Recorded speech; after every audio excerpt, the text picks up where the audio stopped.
Good morning, everybody. Welcome to Sea Files. It has to be, 90 degrees out here? And trying to do a CrossFit workout in 90-degree weather, that's a lot of fun. Wow. Anyway, so if you can tell, I just did that. God bless you, folks. Let's pray for everything because, I know that people think they know what's going to happen in the future, but really none of us do. God in His providence and His sovereignty has that under control, but as far as we are concerned, we don't know what's going to bring. So we're living in a time when things are quite dangerous, and we don't know what's going to happen out of this Israel, Iran, and USA conflict. One thing that was brought up that's quite interesting is that by hitting those 3 nuclear sites in Iran, the United States cut off Israel's reason for wanting to have a ground war going into Iran. If the reason for Israel to start the strikes against Iran and then Iran retaliating was those nuclear weapons, by hitting those sites, Trump took away Bibi Netanyahu's reason for going in. So what excuse will Israel have now? National security? Well, right now, Israel is stronger than Iran from what I can see, because Iran lost, well, according to the reports, which we may or may not be able to believe, because really, out here, us folks out here, we really don't know everything that's going on. We don't have the security clearances, the need to know, and the intel. And even those who do have the intel, they may not get it right either, because how often has the intel been wrong? Anyway, so the reason for going into Iran now with a ground war has basically been removed until this came up. Trump posted on True Social that regime change is not a political phrase that people would use right now, but if the current leadership in Iran cannot make Iran great again, or MIGA, I guess, or MIGA, I guess we'd call that, then what would be wrong with regime change? Make Iran great again. That was basically the post in True Social. Now, here's the thing about that, and I'm just going off of what I've learned about history, the history of these type of conflicts, and not saying that this particular conflict will follow this particular history, but since the Vietnam War, this has held true all the way up till today. Typically what the deep state does is they will create some kind of a black swan event, or some kind of a false event that will pull us into the war. In Vietnam, it was the Gulf of Tonkin event, which we later came to learn was, never actually happened. It was just something that came out of the LBJ administration to push us further into the war. Kennedy didn't want us in the war. Kennedy didn't even want the Federal Reserve. He wanted to get rid of the Federal Reserve. He wanted to keep us out of Vietnam, things of that nature. And he ended up being assassinated. And there's been questions about his assassination ever since. People have been questioning the Warren Commission's report ever since it came out. Well, that seems to be the pattern for each war that we've gone into. Some kind of false flag event, black swan event, something occurs, like the Gulf of Tonkin incident, that will give us a reason to say, oh, they attacked our ship, or they did this or did that. And now it's a national security issue. Now we need to go to war. Now we need to. So it always starts with the air campaign. It always starts with the bomb. Oh, we're just going to bomb them. We're just going to hit them with a few bombs.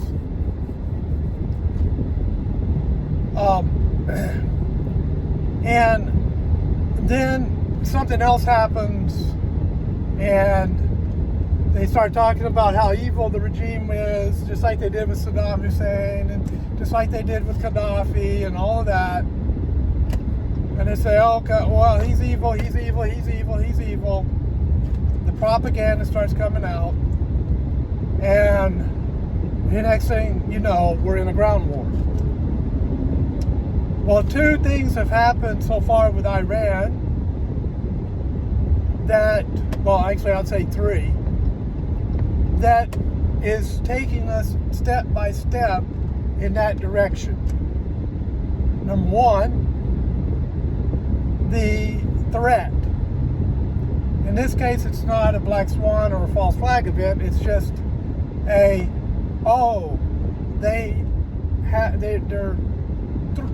2 weeks or 6 weeks, whatever it was, away from having a nuclear weapon. They've been saying that for 30 years, folks. 30 years they've been saying, oh, they're 6 weeks from having a nuclear weapon. So they used that one. Okay.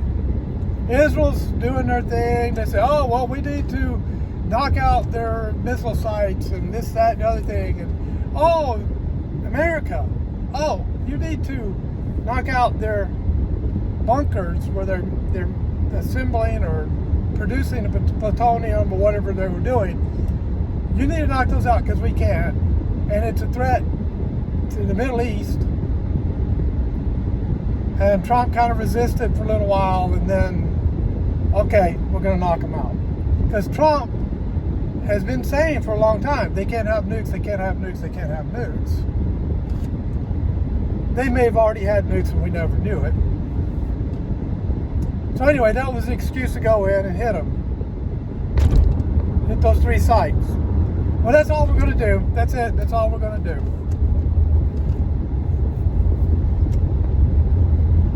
So that was the 2. The threat, the strike, and now the 3rd one.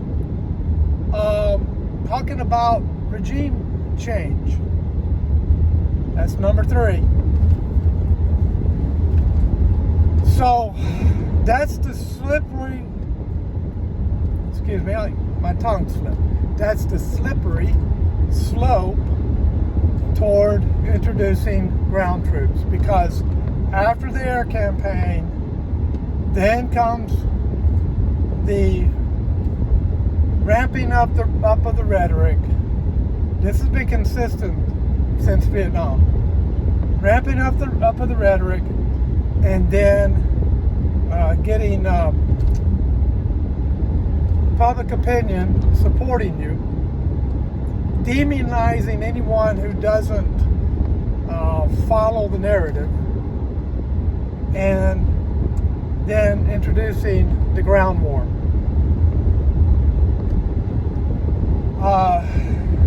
That's what we did in Iraq. It was in WMDs in Iraq. Well, we never found WMDs, but we depended upon intelligence that told us, oh, there's WMDs.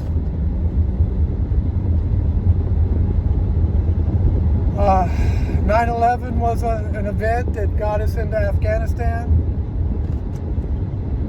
9/11 was an event that formed TSA, and anybody's gone through the airports and you really hate going through security. Well, 9/11 is the reason why that happened. But here we go. Now, I'm not saying that's what's going to happen. I'm just saying it's consistent with every war we have gotten ourselves into, declared or undeclared, since the Gulf of Tonkin incident that got us into Vietnam. So that's where we are. Now, Iran, according to, I looked at General Flynn's commentary on it this morning. I looked at Hansen and some of the others. They think that Iran has been weakened quite a bit by these strikes. And Flynn believes that Iran is weakened enough for regime change to occur, for the people of Iran to rise up and overthrow the mullahs. Now, the former Shah of Iran, I can't remember his name, but he's actually still alive. He's around. He's the one that who escaped the country in 1979 when the Ayatollahs rose up and overthrew that government and thrust Iran into Sharia law, a theocracy, and the Muslim religious fundamentalism that it is today. And before that, Iran was actually a very Western country, very modern, a lot of freedoms. People, if you looked at Iran in the 1960s, 1970s, it was like the United States.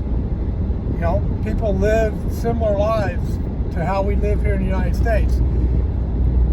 But after that, it was thrust into the darkness of the theocracy. Well, the man that was the president or the Shah of Iran at that time is still alive, and he recently reappeared on social media, and he's saying that the mullahs, the theocratic government, is weakened, it's fractured.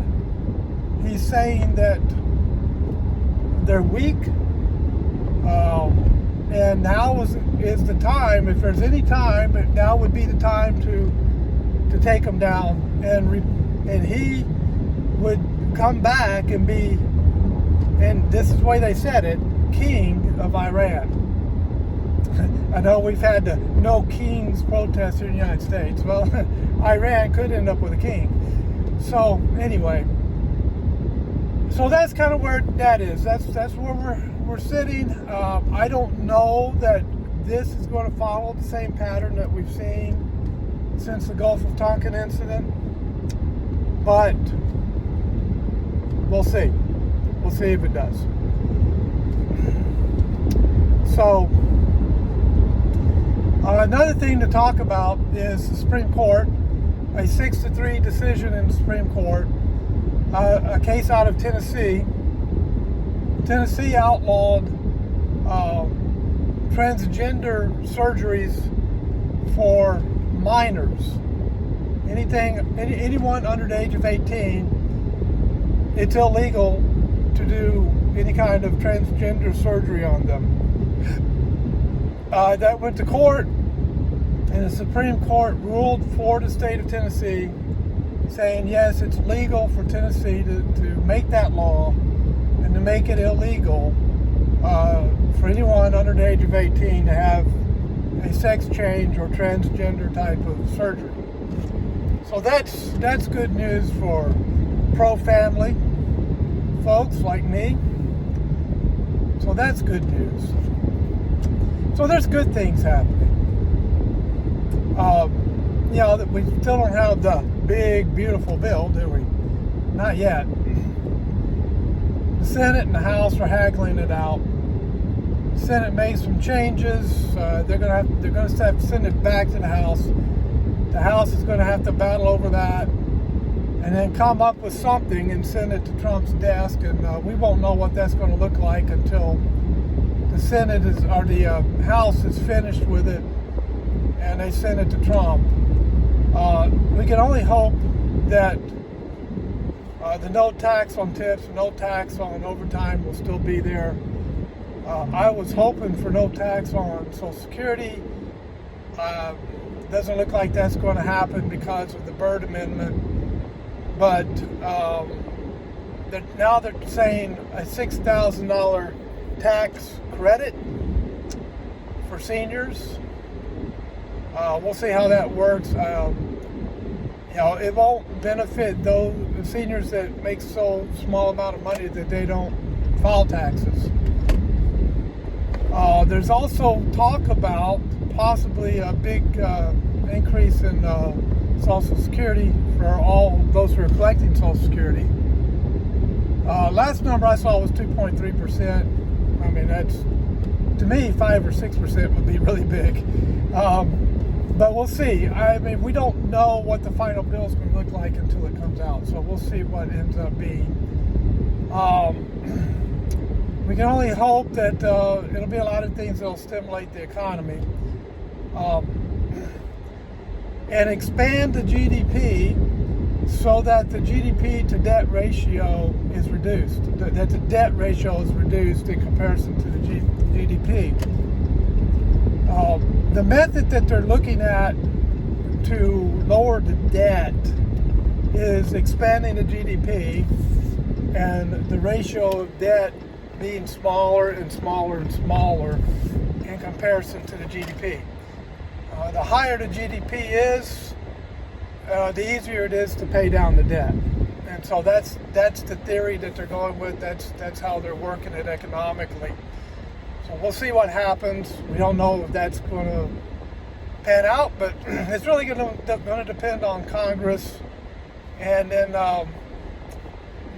Trump will look at the bill and see if he likes it or if he doesn't like it. And the problem with our system is that, when you get a bill like that, there's always going to be good things and bad things in every bill that comes before any president's desk. It doesn't matter who the president is. It doesn't matter who the Congress is. There's always going to be good and bad in every bill that they have to sign. That's, one of those big major, we have to fund the country for another year type of bills. So we'll have to wait and see what happens on that. But overall, I'm hoping that there's a whole lot more good than there is bad, and that the bad isn't that bad. That's the best that we can hope for on that.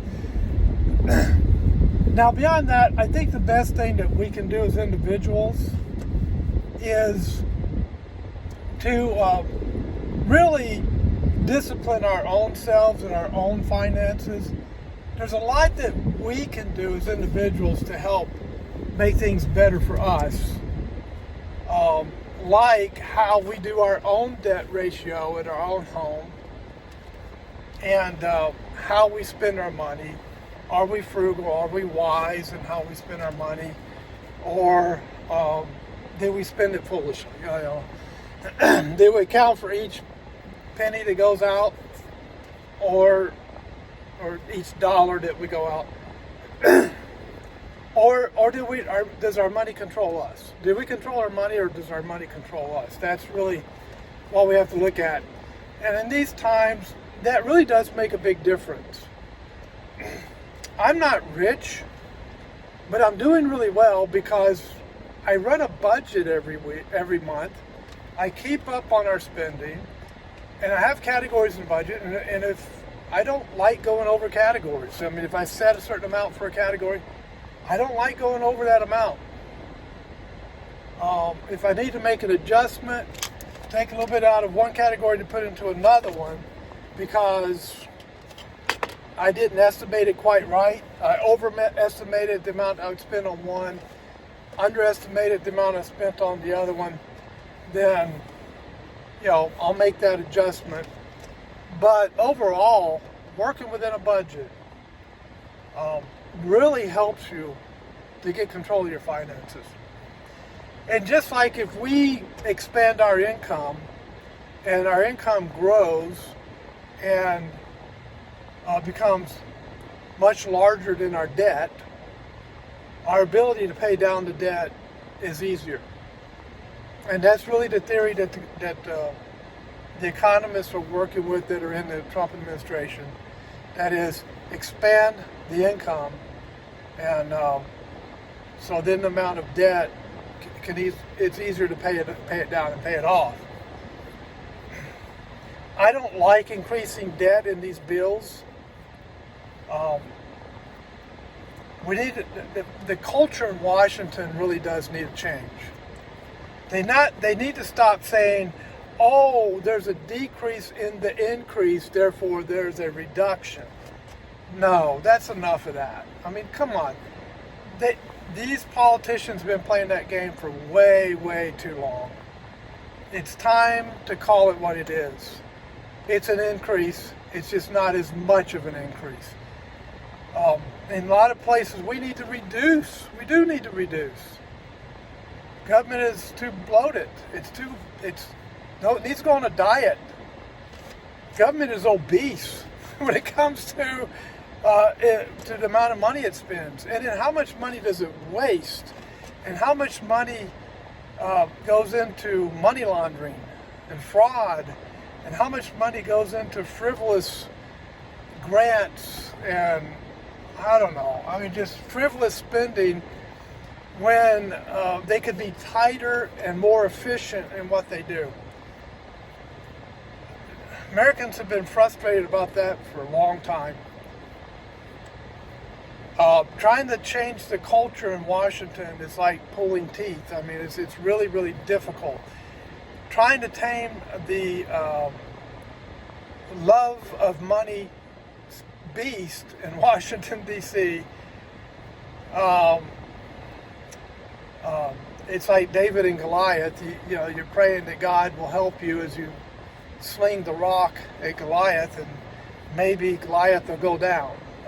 So I think prayer would be very important here. Pray that God will intervene and really begin to change the culture in Washington, D.C. He won't do it if we're not honoring him. But we have to honor God first, and then God will bless us. Thanks for watching. God bless. I'll see you next time on the C-Files.